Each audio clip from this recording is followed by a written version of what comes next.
La paracha Teruma, paracha qui traite donc de la construction du Mishkan, paracha qui apparaît très ardu, très technique, oui, avec énormément de détails, de mesures, mais en vérité, comme on le sait, à travers ces parachiotes qui sont récurrentes dans la Torah, puisqu'elles reviennent pratiquement sur 5 parachiotes, entre Teruma, Tetzavé, Kitissa, et Yakel Pekudé.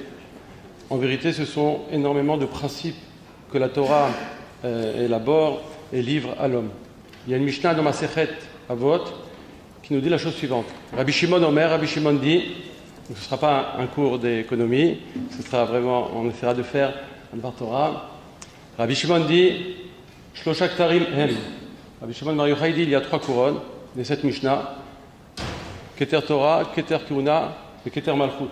La couronne de la Torah, la couronne de la prêtrise et la couronne de la royauté, le Keter Shem Tov, Olé al Kulan. Et la couronne du bon renom, de la bonne réputation, les surpasse.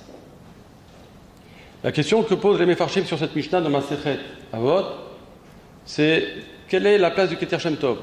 Est-ce que le Keter Shem Tov se confond avec le Keter Torah, ou bien le Keter Shem Tov, la couronne de la réputation, de la bonne réputation, du bon renom, est quelque chose de différent du Keter Torah du Aaron? On peut trouver un élément de réponse dans la Parashat Teruma.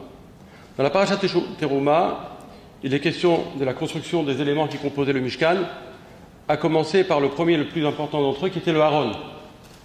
Aaron, ensuite, la Parashat nous parle de la construction de Aaron, donc l'arche dans laquelle se trouvaient les Luchot Edut, les tables de témoignage. Ensuite, le Shulchan, la table sur lesquelles il y avait les pains des propositions.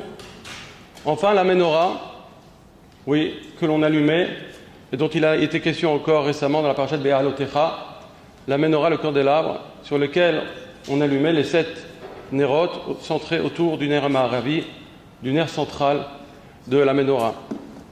Et enfin, la parashat Teruma se termine sur la construction du Mishkan, du Mizbeach, oui, d'un des 2 Mizbechot, et du Chatzer du Mishkan. Les Mefarshim, dont le Keliakar en particulier, expliquent effectivement que le Aaron fait référence au Keter Torah, à la couronne de la Torah. La table fait référence au Keter Malchut, la couronne de la royauté, puisque ce dont il est question dans la table, c'est de la réussite matérielle avec les pains de proposition, le Lechem Apanim, qui témoignent de la richesse et donc de l'organisation politique de la nation, centrée autour du fait de donner à manger au peuple. C'est le sens du Shulchan. Le Shulchan, c'est Keter Malchut, c'est la couronne de la royauté, puisque d'abord, la première obligation du roi, c'est d'assurer le bien-être matériel de ses sujets. Maintenant, le Mizbeach, on comprend que ça fait référence au Keter Kehuna. Le Mizbeach, c'est la couronne de la prêtrise, étant donné qu'il s'agit ici de la voda spécifique, du service spécifique des Kohanim, qui officie à travers les sacrifices. Mais quelle est la place de la Menorah? Quelle est la place de la Menorah dans cet écosystème, on va dire comme ça, dans cette configuration qui représente, comme on sait, le Mishkan représente un microcosme, un petit monde, un Olam Katan, et donc il y a ici toute une organisation en petit de ce que doit être le monde tel qu'Akadosh Baruch Hu l'a voulu, centré autour du Ham Israël. En vérité, pour comprendre la place de la Menorah, il faut effectivement faire référence à cette Mishnah de Pirkei Avot. Le Aaron, c'est la Torah.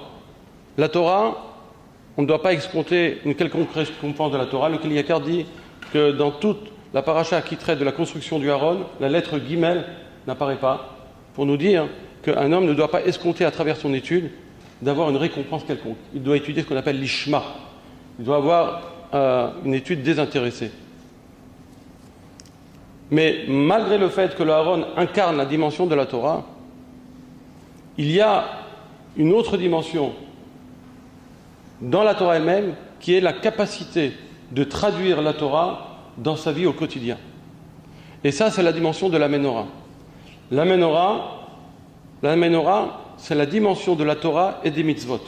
Comme il est écrit, Ki ner mitzvah ve'Torah or. La mitzvah est un bougeoir, est un kéli, est un récipient dans lequel on peut allumer la lumière de la Torah. Autrement dit, le Aaron constitue l'étude de la Torah pure, dépouillée de toute implication pratique, mais la Ménorah, c'est la manière dont on va réfléchir à incarner cette Torah dans une dimension ma'asite, dans une dimension active. Et ça, c'est une autre paire de manches. Tout le Sefer Bamidbar montre toute la difficulté qui a été celle des bénis Israël de traduire la Torah qu'ils avaient apprise, de savoir la traduire dans l'action. Et ça, c'est la dimension de la Ménorah. C'est la raison pour laquelle la Torah nous dit que Moshe, Miksha, la Ménorah était faite d'un seul bloc, parce que Moshe avait une difficulté à entrevoir la capacité pour l'homme d'intégrer une dimension spirituelle tellement coupée du monde, de savoir l'intégrer dans une vie au quotidien sur le plan matériel. Pour vous donner une idée de cet aspect-là, il y avait Lev Eliyahu cite un Admour qui disait qu'il était arrivé à éprouver un plaisir équivalent à celui de manger lorsqu'il mettait les tefilines. Comment arriver à une telle hauteur? Oui, lorsqu'on met les tefilines, on est content parce qu'on sait qu'on obéit à un ordre divin. Mais d'ici à en ressentir un plaisir, j'allais dire presque physique, c'est extrêmement difficile. La Ménorah, c'est la capacité d'intégrer la Torah en soi pour qu'elle ne fasse qu'une avec notre dimension matérielle. Et en ce sens, c'est le Keter Shem Tov. Le Keter Shem Tov, c'est le Keter Torah lié à l'accomplissement des mitzvot. C'est ça le sens de Keter Shem Tov Olé al Kulan. C'est en vérité la Torah, c'est comme le Aaron, mais la Torah jumelée à la pratique des mitzvot. Et comment ceci est-il possible? Comment un homme peut arriver à incarner ce qu'il apprend, ce qu'il conçoit en matière de Torah dans l'action au quotidien? C'est à travers un travail sur les midot, sur les traits de caractère et les qualités humaines. Et c'est ça le Shem Tov. Le Shem Tov, c'est cette dimension dans laquelle un homme, oui, arrive en vérité à avoir un bon renom, c'est-à-dire que la Torah qu'il apprend, elle se respire à travers les actes qu'il accomplit. Parce que la Torah qu'un homme apprend, ça ne se voit pas. Par contre, la manière dont il agit, c'est ça qui se voit. Et d'ailleurs, on peut constater que lorsque l'on fait l'éloge d'un homme, oui, il s'agit toujours de ses midot.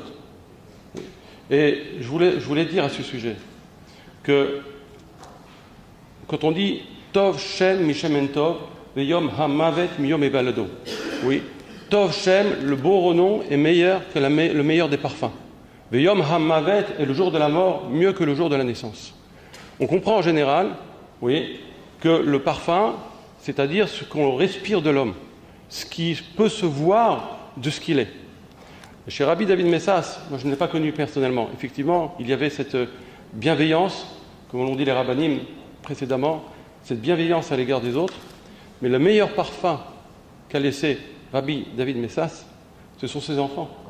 Parce que ce sont les enfants qui témoignent, oui, du renom d'un père. Quand un fils est capable de faire ce qu'il fait aujourd'hui, oui, à la mémoire de son père, c'est quelque chose qui est extrêmement valeureux et pour le père et pour le fils. Et c'est ça, Tov Shem Shemen Tov. Le renom, c'est-à-dire le parfum. Le parfum, ce sont ce que les enfants font pour leurs parents. Il y a ici deux dimensions. La dimension de la Torah, telle que Rav Ariel la diffuse. J'ai pu le voir dans le cadre du Beth Midrash des rabbins. Mais il y a également cette dimension de Kivudav, qui était très perceptible du vivant de Rabbi David, et qui s'accomplit encore maintenant, et qui est extrêmement, extrêmement émouvante. Il faut dire à ce sujet qu'il y a quelques années, j'avais eu le srout de rencontrer Rabbi Shalom à Paris, boulevard Richard Lenoir, où il logeait chez un de ses enfants, pour un problème de mamzerout. On était arrivé avec quelques personnes pour lui parler d'un problème assez aigu. Et Rabbi Shalom nous a reçus, il nous a parlé, et il a dit à la jeune fille qui était là à ce moment-là, et qui était extrêmement inquiète, « Je vais m'occuper de ton problème, peut-être que je ne suis venu dans ce monde que pour toi. » Voilà ce que lui a dit Rabbi Shalom. « Peut-être que je ne suis venu au monde que pour m'occuper de toi. » Et Baruch Hashem, elle a été zocha, cette jeune fille, de trouver un pitaron, une solution à son problème. Elle s'est mariée, elle a des enfants, oui, et elle garde presque dans un cadre, le éther qu'avait donné Rabbi Shalom. Alors, quand on voit des gdolim de cette ampleur, alors là aussi on peut dire que les enfants sont un parfum pour leurs parents. Amen.